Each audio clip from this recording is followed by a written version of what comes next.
in the beginning, when we first started partnering, we weren't fully prepared for that. We weren't prepared for some of the challenges and some of the, I mean, it makes sense now when I look back and I really understand, like when you bring folks in who don't trust the system and maybe have been marginalized for long periods of time, and really just understanding like all of the history and the pain and the suffering. And so we had a lot of that in the room, and we had to honor that. We had to, I mean, for me, it was like really, we had to avoid being defensive. Like the system in general tends to be very defensive. It's always, well, I didn't do that. I'm not racist. I'm not.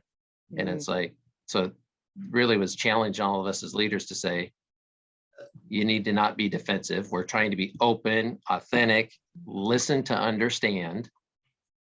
You're not trying to fix things. You're trying to listen to understand and then create a path forward together. So instead of, I think some of the old mental model was more like, okay, they're going to bring us, they're going to tell us what the problem is and we need to fix it.